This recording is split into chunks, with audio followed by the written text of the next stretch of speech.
13 WMAZ Morning starts now. Looking at the chance for maybe an isolated strong to severe storm today. I'll take you through that and talk about a big warm-up on the way this week. That's all coming up. Plus, investigators continue looking into a deadly shooting case in Fort Valley, what officers found when they went to Edward Street over the weekend. And your time to vote early in the May 24th election is winding down. What you need to know if you're going to the polls in Bibb County. And a Macon woman just lost her mom is focusing on her mental well-being right now. Coming up on our Mental Health Monday, how she's making sure she moves it so she does not lose it. Well, good Monday morning, Central Georgia. You're taking a live look over a beautiful downtown Macon. The time is now 6:31 a.m. on this May the 16th. I'm feeling good this morning. I hope you're feeling good as well. I'm Wanye Reese. And I'm Caitlin Heck. And if you're not feeling good, that sunrise is definitely going to help you out. Exactly. Just motivate you to go ahead and get your day started. When I move, you move. That's what it'll Just make you want to like do. that. Courtney, how's the forecast looking this morning? You just brought out the millennial in me so well right there.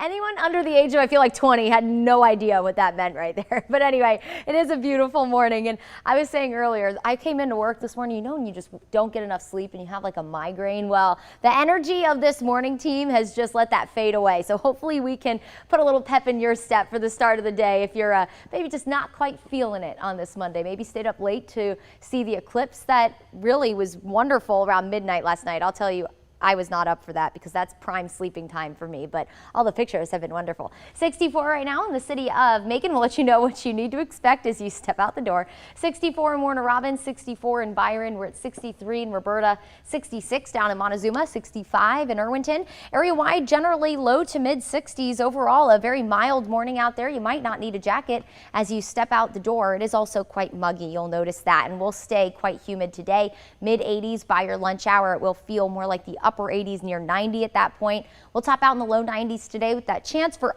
isolated storms, and isolated definitely the key word. All of the area under that level 1 of 5 threat for severe storms, indicating that isolated threat for severe weather, the timing between around 3 and 6. So I'll take you through this hour by hour and talk about the potential for near record-breaking heat this week. That's all in just a few minutes. Thank you, Courtney. Today, an autopsy is scheduled for a man shot and killed in Fort Valley over the weekend. This comes as investigators try to figure out who's responsible. Fort Valley police say the shooting happened around 9:15 Saturday night in the 1100 block of Edward Street. Officers found a man shot in the chest who died after being taken to the hospital. A Peach County coroner, Carrie Rooks, identified the victim as 37-year-old Brandon Goodwin. Right now, there's no word on a shooter. Fort Valley police and the GBI are looking into the case. The murder trial of Tara Grinstead's accused killer heads into its second week of testimony this week. The Osceola teacher and beauty queen disappeared over 16 years ago in the fall of 2005. Ryan Duke faces life with the possibility of parole in connection to her death. The defense could soon begin their case, as the state is likely to rest early this week. At the end of last week, prosecutors were waiting on the arrival of one of their last witnesses from Texas. And in your state news, today a parole board is set to hold a closed-door clemency hearing to consider Virgil Delano Presnell Jr.'s case. He is the man convicted of killing an 8-year-old girl and raping her 10-year-old friend after abducting them as they walked home from school in Cobb County in 1976. He's scheduled to be executed tomorrow, but his lawyer argues his life should be spared. The lawyer says that's because Presnell Jr. has significant cognitive impairments that likely contributed to his crimes and has suffered horrific abuse in prison. LaGrange College is mourning the loss of 2 baseball players after a car crash over the weekend.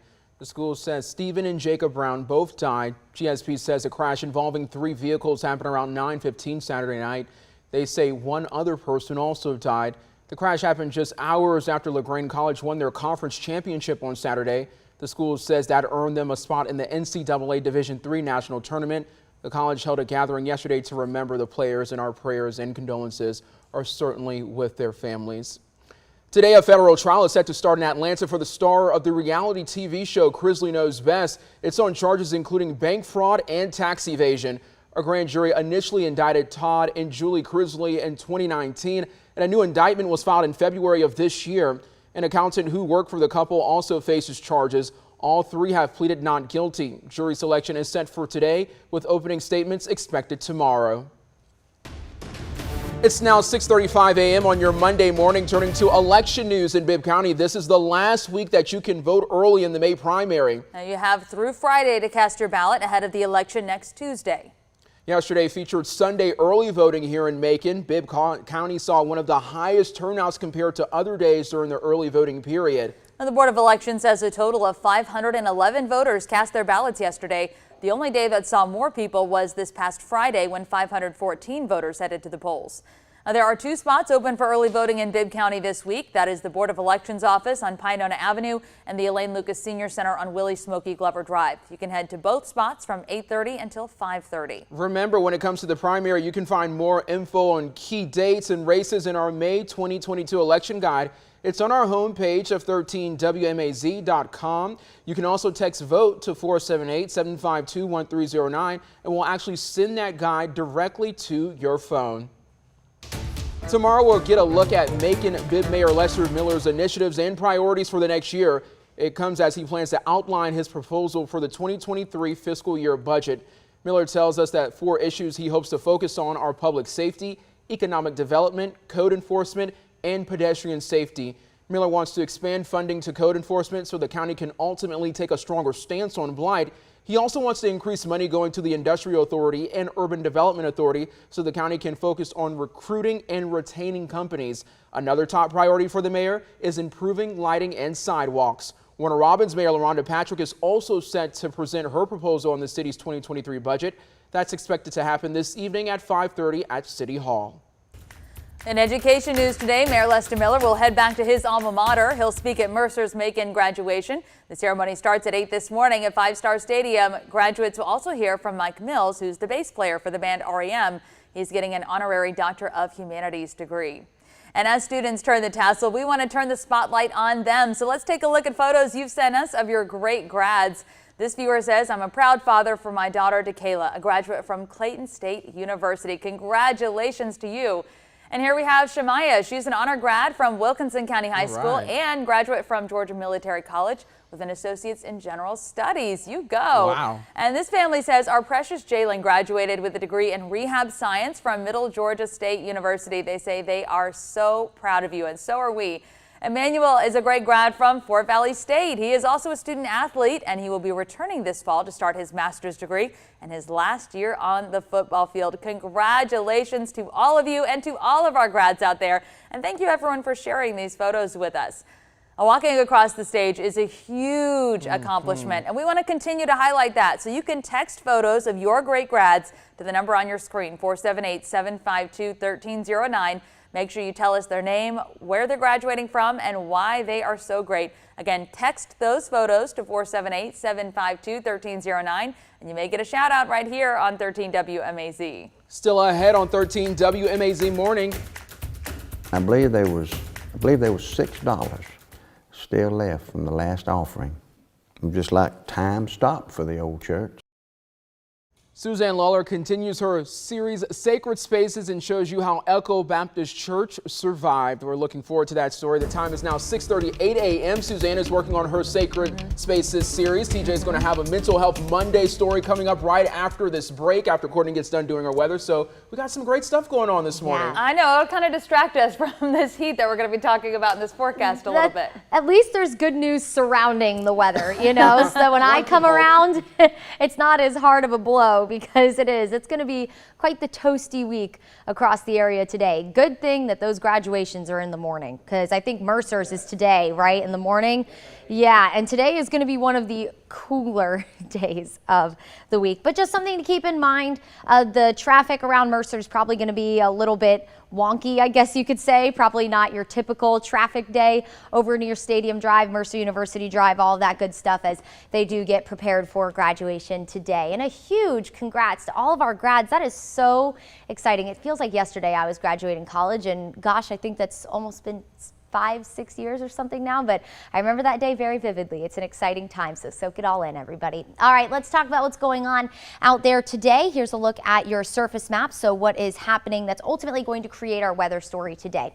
Really what you need to focus on is this cold front, this little black dashed line here that's along the coast. That's essentially the best way to put it, a wave of energy that's adding a little extra lift, and you can see some shower and thunderstorm activity firing up along that this morning. But our cold front is what's going to really impact our forecast through the day today. It'll make it slightly breezy, also could bring us the chance for severe storms. You can see that's the case all along the eastern seaboard. Greater threat for severe storms up towards New York and Virginia, and then that marginal or level 1 of 5 threat extending all the way down here to Georgia, all the way really to coastal Louisiana.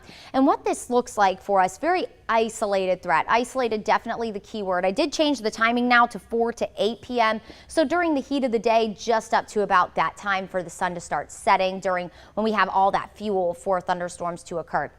We'll be looking for damaging winds, maybe some small hail and then lightning in any of those storms, along with a chance for some heavier downpours. So if you manage to get caught under one, consider yourself lucky, because you'll see when I take you through the models, isolated really is the key word for our threat today. Right now you're looking live on top of the Fairgrounds and Agri Center in Perry. Such a fun looking sky cam, as they are it's almost time rather for May Days on the Midway. That starts on Thursday, and it's going to be quite toasty for that first day. So if you're already making plans to go like I am, you're going to want to stay plenty hydrated. I'll tell you what'll be real nice at May Days on the Midway, one of those really large lemonades that you can get at the fair. That will hit the spot on Thursday. So maybe prepare that in your budget to get a couple of those. 63 right now in the city of Perry. In the meantime, it's a mild and pretty muggy start to the day. Area wide, we're generally in the low to mid 60s. 64 in Macon, 63 in Byron, 63 in Thomaston, 64 in Forsyth and in Cochrane, and 65 in Irwinton. So as you can see, again, low to mid 60s area wide.